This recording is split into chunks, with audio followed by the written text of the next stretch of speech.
وَلَقَدْ يَسَّرْنَا الْقُرْآنَ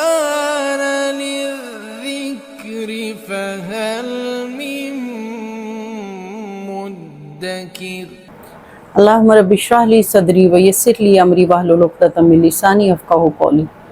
ہم سورہ بقرہ کی وہ آیات پڑھ رہے ہیں جو منافقین کے بارے میں نازل ہوئی ہیں۔ آج ہم جہاں سے شروع کریں گے، اعوذ باللہ من الشیطان الرجیم، بسم اللہ الرحمن الرحیم۔ وَإِذَا قِيلَ لَهُمْ، آیت نمبر 13 سے شروع کر رہے ہیں ہم۔ وَإِذَا، واو کا مطلب اور، اذا جب، قیلا کہا جاتا ہے، لہم ان سے۔ وَإِذَا قِيلَ لَهُمْ جب ان سے کہا جاتا ہے، آمنو ایمان لاؤ، کما جیسا کہ، آمن الناس، آمنا ایمان لائے، الناس لوگ۔ وَإِذَا قِيلَ لَهُمْ آمنو جب ان سے کہا جاتا ہے کہ ایمان لاؤ، کما آمن الناس جیسا کہ لوگ ایمان لائے، قالوا وہ کہتے ہیں، انؤمن کیا ہم ایمان لائے، کما جیسا کہ آمنا ایمان لائے، السفہاء بے وقوف لوگ، کیا ہم ایمان لائیں جیسے یہ بے وقوف لوگ ایمان لائے۔ الا یاد رکھو، انہم بے شک وہ، ہم پھر وہی، السفہاء بے وقوف ہیں، بے شک وہی اصل میں بے وقوف ہیں۔ جیسے کہ پچھلی آیت میں اللہ رب العزت نے فرمایا تھا کہ وہ دھوکہ دیتے ہیں اللہ کو اور ایمان والوں کو، حالانکہ وہ خود ہی دھوکے میں ہیں۔ اسی طرح اللہ تعالیٰ فرما رہے ہیں کہ اصل میں وہ خود ہی بے وقوف ہیں۔ ولیکن کا مطلب ہے لیکن، لا یعلمون وہ نہیں جانتے، لا کا مطلب نہیں، یعلمون وہ جانتے، یعلمون علم سے نکلا ہے، اس کا مطلب ہے جاننا۔ تو فرمایا گیا کہ اصل میں وہ خود ہی کیا ہیں، بے وقوف ہیں، حالانکہ وہ اس کو جانتے نہیں ہیں، ان کو اس چیز کا شعور نہیں ہے۔ آگے فرمایا،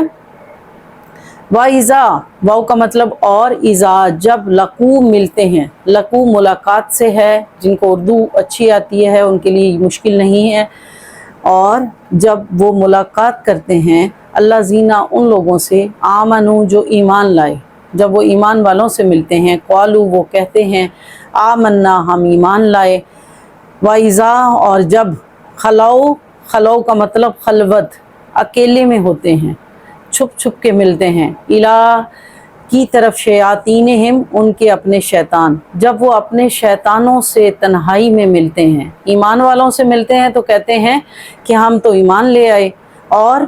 جب وہ شیطانوں کے ساتھ تنہائی میں ملتے ہیں، اپنے شیطانوں کے ساتھ، تو قالو وہ کہتے ہیں، انا بے شک ہم، معکم تمہارے ساتھ ہیں، انما نحن بے شک ہم، مستہزئون ہم تو مذاق اڑا رہے تھے ایمان والوں کا۔ اصل میں وَإِذَا لَقُوا الَّذِينَ آمَنُوا قَالُوا آمَنَّا جب ایمان والوں سے ملتے ہیں تو کہتے ہیں کہ ہم ایمان لائے، اور وَإِذَا خَلَوْا إِلَىٰ شَيَاطِينِهِمْ جب اپنے شیطانوں سے تنہائی میں ملتے ہیں،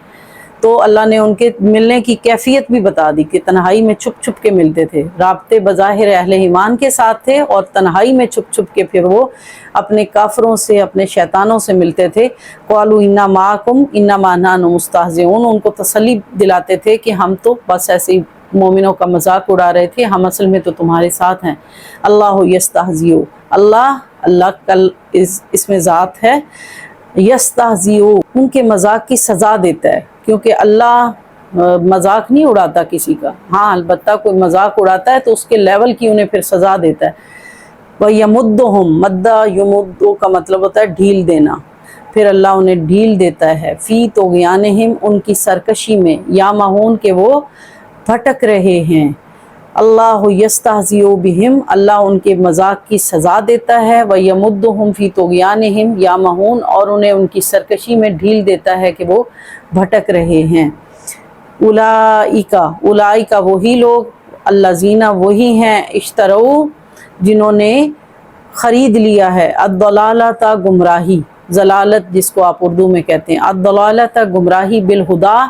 ہدایت کے بدلے میں، خدا بھی لفظ اردو میں استعمال ہوتا ہے، آسان لفظ ہے۔ اولئک الذین اشتروا وہی لوگ ہیں جنہوں نے خرید لیا ہے، کس کے بدلے میں، ہدایت کے بدلے میں گمراہی خرید لی ہے۔ فما پس نہیں، رابحت فائدہ دے گی، تجارتہم ان کی تجارت ان کو، وما کانوا اور نہ وہ ہیں، مہتدین راہ راست پر، اور وہ راہ راست پر نہیں تھے، یا وہ راہ راست یا سیدھا راستہ جانتے ہی نہیں تھے۔ یہ وہی لوگ ہیں جنہوں نے ہدایت کے بدلے میں گمراہی خرید لی ہے، فما رابحت، بھلا اس طرح کی تجارت کسی کو کیا فائدہ دے گی، اور فما رابحت تجارتہم، ان کی تجارت، ان کی سودا بازی انہیں کچھ فائدہ نہیں دے گی، فما کانوا مہتدین، اور نہ ہی وہ راہ راست پر تھے۔ فرمایا آگے ہم انشاءاللہ کل پڑھیں گے، اس کو ہم بریفلی ایکسپلین کر لیتے ہیں۔ منافقین کا ذکر ہو رہا ہے، اور مدینہ میں جب آپ صلی اللہ علیہ وآلہ وسلم تشریف لے گئے، مکہ کا جو دور تھا وہ تو ظلم کا دور تھا، زیادتی کا دور تھا، وہاں پہ صرف وہی لوگ ایمان لائے تھے جو بڑے مضبوط اعصاب والے تھے، وہی لوگ ایمان لائے تھے جو اپنے گھر لوٹانے کا، اپنی عزتیں لوٹانے کا، اپنی جانیں لوٹانے کا حوصلہ رکھتے تھے، وہی لوگ ایمان لائے تھے، کیونکہ وہاں تو کوئی بینیفٹس نہیں تھے، وہاں تو مسلمان زیر عتاب تھے، وہاں مسلمان مشکلات میں تھے، ان سے ان کے گھر چھین لیے گئے تھے، ان سے ان کے رشتہ دار روٹ گئے تھے، یہ بڑا ٹف تھا مکہ میں ایمان لانا، تو منافقت کا تو سوال ہی پیدا نہیں ہوتا تھا۔ مکہ میں تو جو لوگ ایمان لائے تھے وہ پیورلی السابقون الاولون، قربان جائیں ان کے ایمان پر، وہ تو لوگ پیورلی ایمان والے لوگ تھے، وہ تو ان کا ایمان اتنا مضبوط تھا کہ انہوں نے پھر اپنی جانیں بھی قربان کی، اپنی کھالیں بھی اتروائیں، انہوں نے عذاب بھی برداشت کیے، آگ کا عذاب بھی انہوں نے سہا۔ دنیا کی کون سی ایسی مشکل اور مصیبت ہے جو اہل مکہ کے ایمان والوں پہ نہیں آئی؟ تو مکہ کا دور تو چونکہ بڑا ٹف دور تھا۔ جب آپ صلی اللہ علیہ وآلہ وسلم مدینہ منورہ تشریف لے گئے تو آپ صلی اللہ علیہ وآلہ وسلم وہاں کے ایڈمنسٹریٹر بنے، یہ پہلے معاہدہ ہو گیا تھا، آپ نے جاتے ہی میثاق مدینہ کیا، یہودیوں کے ساتھ معاہدہ کیا، اور وہاں پہ آپ یو کین سے کہ مدینہ میں مسلمانوں کی حکومت قائم ہوگی۔ اس پہ مدینہ میں آپ صلی اللہ علیہ وآلہ وسلم کے پہنچنے سے پہلے عبداللہ بن ابی ایک شخص تھا جس کی تاج پوشی ہونے والی تھی، وہ مدینہ کا سردار بننے والا تھا۔ اب اس کی امیدوں پہ پانی پھر گیا۔ جب رسول خدا صلی اللہ علیہ وآلہ وسلم وہاں تشریف لے گئے تو آپ کو لوگوں نے، وہاں کے لوگوں نے اپنا سردار بنا لیا، وہاں کا ایڈمنسٹریٹر آپ کو تسلیم کر لیا اور آپ کے ہاتھ پہ بیعت کر لی۔ اس پریشانی میں اور اس رنج میں عبداللہ بن ابی جو تھا وہ بظاہر تو آپ کو کچھ نہ کہہ سکا، بظاہر تو وہ مسلمان ہو گیا، مگر وہ اندر خانے اس کی شرارتیں جاری رہیں، وہ اصل میں منافق تھا، اس کا ظاہر کچھ اور تھا اور باطن کچھ اور تھا۔ منافق ان لوگوں کو کہتے ہیں جن کا ظاہر اور باطن ایک جیسا نہ ہو، تو اس کی ریشہ دوانیاں، یعنی بظاہر وہ کچھ اور کہتے تھے اور اندر خانے وہ کچھ اور سازشیں کرتے تھے، تو کوئی اور لوگ بھی اس ڈگر پہ چل پڑے۔ بظاہر مسلمانوں کو جیسے غزوہ بدر ہوا اور مسلمانوں کو بہت زیادہ فائدہ ہوا اس میں، تو مال غنیمت کے طور پہ مسلمانوں کی بڑی روب اور دھاک بیٹھ گیا، تو جب وہ مسلمانوں کی کامیابیاں دیکھتے تو کچھ لوگ مال غنیمت لینے کے لیے، کچھ ویسے پاور شیئرنگ کے لیے مسلمانوں کے ساتھ مل جاتے، حالانکہ وہ اصل میں مسلمانوں کے ساتھ نہیں تھے، وہ رسول خدا کے دشمن تھے، مسلمانوں کے ساتھ نہیں تھے، یا وہ کفر اور ایمان کے درمیان متزلزل تھے، وہ ثابت قدم نہ تھے، وہ استقلال پہ نہیں تھے، مگر وہ وقتی طور پہ مسلمانوں سے فائدہ اٹھانے کے لیے یا مسلمانوں کا روب دیکھ کر مسلمانوں کے ساتھ مل گئے۔ اس طبقے کو منافقین کا طبقہ کہا گیا، اور اسی کی نشاندہی قرآن ان آیات میں کر رہا ہے۔ جب ان سے کہا جاتا ہے کہ ایمان لاؤ جیسے باقی لوگ ایمان لائے، تو وہ کہتے ہیں کیا ہم ایمان لائیں جیسے کہ یہ بے وقوف لوگ ایمان لائے؟ یعنی منافقین کا شیوہ یہ بھی ہے کہ وہ ایمان والوں کو بے وقوف اور جاہل سمجھتے ہیں۔ اور پھر اگلی نشانی فرمائی کہ جب